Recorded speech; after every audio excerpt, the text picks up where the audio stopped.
अरे द्वारपालो कन्हैया से कह दो तेरे दर सुदामा गरीब आ गया है। अरे द्वारपालो।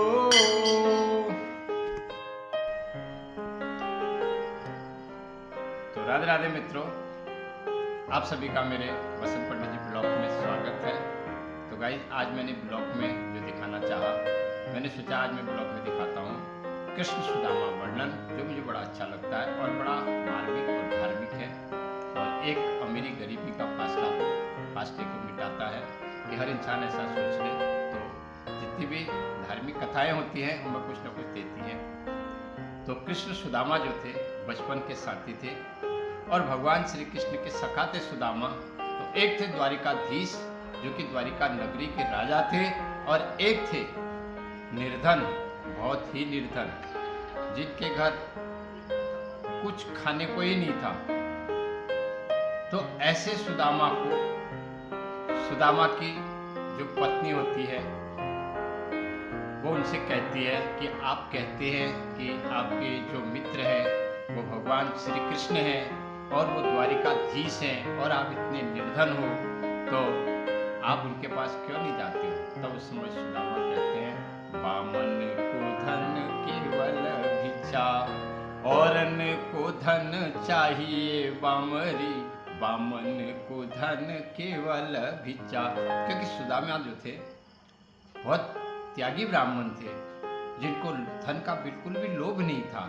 तो अपनी पत्नी से कहते हैं, भगवान कहाँ इस चक्कर में पड़ी है। तो ब्राह्मण का तो धन केवल भिक्षा होता है, लेकिन पत्नी तो पत्नी होती है, पत्नी को अपने बच्चों का भविष्य देखना होता है और वो माँ लक्ष्मी का रूप भी होती है। तो वो जिद करती है। तब कहते हैं, अच्छा अगर तू ज़्यादा ही जिद कर रही है तो द्वारिका यहाँ से बहुत दूर है तो मुझे बहुत मेहनत करनी पड़ेगी। चलो तू कह रही है तो मैं जाता हूँ और इस बहाने मैं प्रभु से मिल भी लूँगा, ये मेरा सौभाग्य है। तो उस समय उनकी पत्नी उनसे कहती है, उनकी पत्नी का नाम सुशीला होता है, तो सुशीला उनसे कहती है, ऐसे खाली जाओगे क्या, कुछ तो ले जाना पड़ेगा। तो सुदामा कहते हैं कि हमारे पास तो कुछ भी नहीं है। वो कहती है, क्यों नहीं है। तो चावल के जो कंकड़ होते थे, तंडुल, उनको पोटली में बांध देती है। सुदामा को बड़ी शर्म तो आती है, लेकिन वो पोटली में बांध के चल देते हैं और काफी पैदल चलते हैं, काफी संघर्ष करते हैं और जिनके बदन में एक ही कपड़े होते हैं और हरि का स्मरण करते हुए, भगवान का स्मरण करते हुए। अब आजकल तो इतनी साधन है दोस्तों, लोग गाड़ियों में जाते हैं, जहाज में जाते हैं। उस समय जंगलों के रास्ते पैदल जाना होता था। तो सुदामा देखिए कितनी मेहनत की होगी सुदामा ने भगवान श्री कृष्ण तक मिलने के लिए। एक लाठी थी और हरि का गुण गाते हुए काफी चलते हुए, देखिए आंधी वर्षा, एक दिन तो पहुंचे नहीं होंगे, कितने महीने उनको लगे होंगे भगवान श्री कृष्ण की द्वारिका में जाने के लिए। और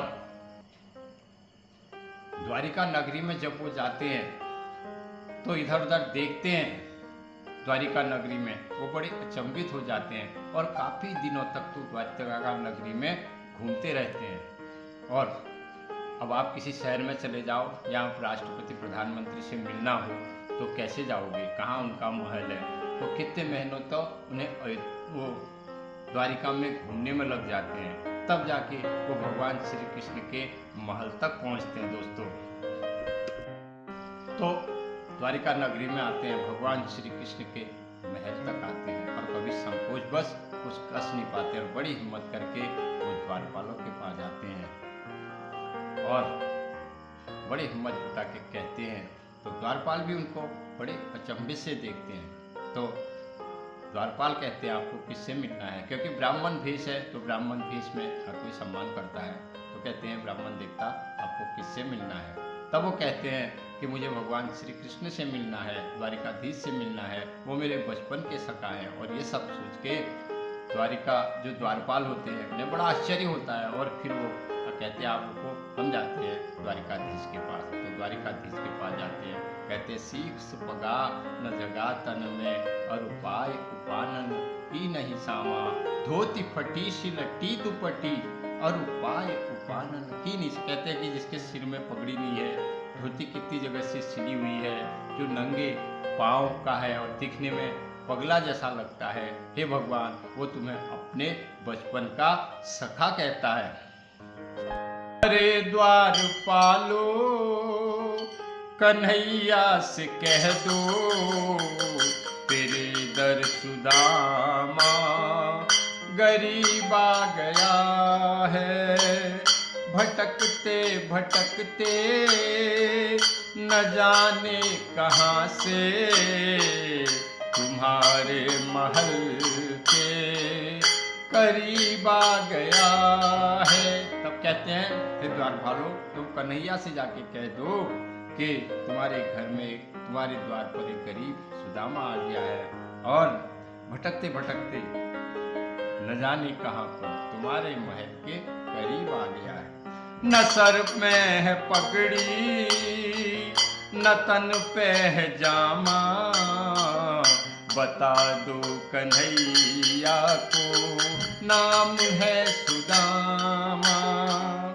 एक बार मोहन से जाकर के कह दो कि मिलने सखा बद नसीब आ गया है। अरे द्वारपालो कन्हैया से कह दो, तेरे दर सुदामा गरीब आ गया है। तो द्वारपाल कन्हैया के पास जाते हैं, उनसे कहते हैं ये भगवान एक ऐसा ऐसा आदमी आया है।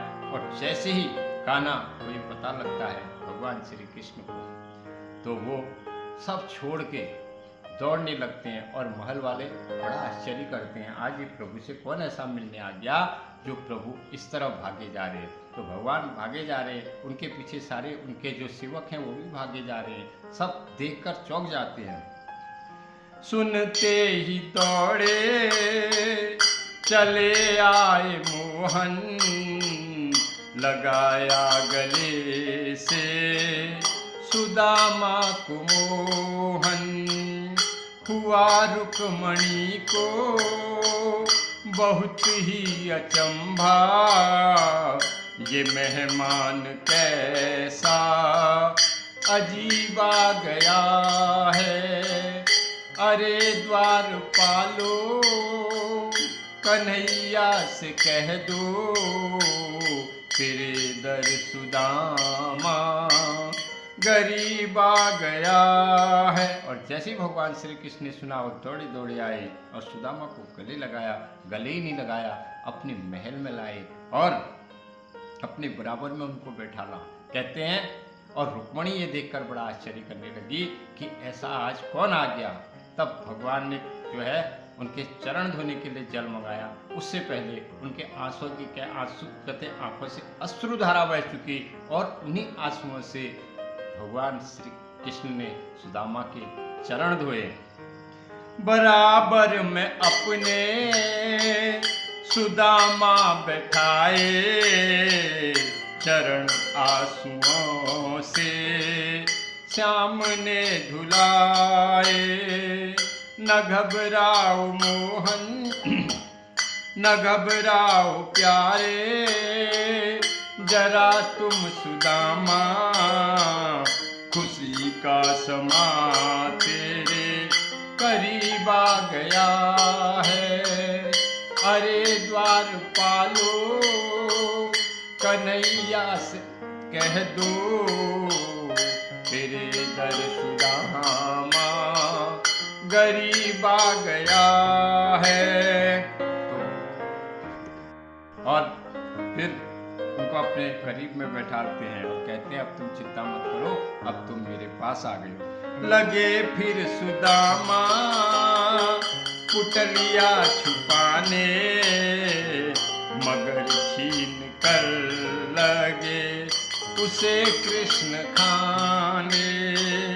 ये सौगात तेरी भाभी ने दी है, इसीलिए आज गरीब आ गया है।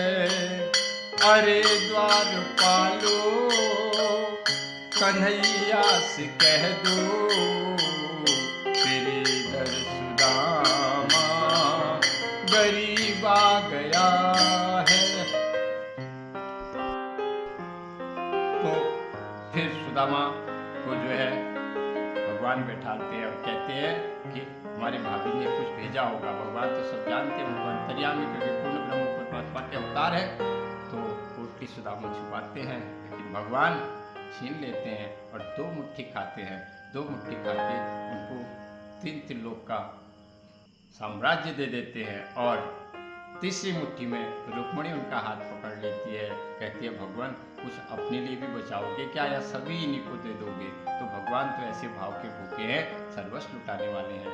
तब सुदामा, जब इसके बाद की बात यह है, जब सुदामा काफ़ी दिन भगवान श्री कृष्ण के पास रहने के बाद जब अपनी नगरी में वापस आते हैं, तो वहाँ झोपड़ी जगह महल होता है, तो वो चौक जाते हैं, अपनी झोपड़ी को ढूंढते हैं और तब उनको उनके पत्ती खींच के लाते हैं। अपनी पत्ती को नहीं पहचान पाते हैं क्योंकि जीवनों से लदी हुई होती है। तब सुदामा भी वहाँ पर एक वर्णन बनाता है। सुदामा कहते हैं ये धन जो है सुख का कारण नहीं है, सुख का कारण तो गरीबी था जिसमें प्रेम था। तो गाइस आज यही मेरा विचार था। मैं कृष्ण भगवान का एक वचन आपको और ये कृष्ण सुदामा का चरित्र सुनाऊं और बड़ी प्रेरणादायक है। ब्लॉग में हम ऐसी चीज़ कभी कभी देते हैं, तो आप लोग वीडियो देख के लाइक कीजिए।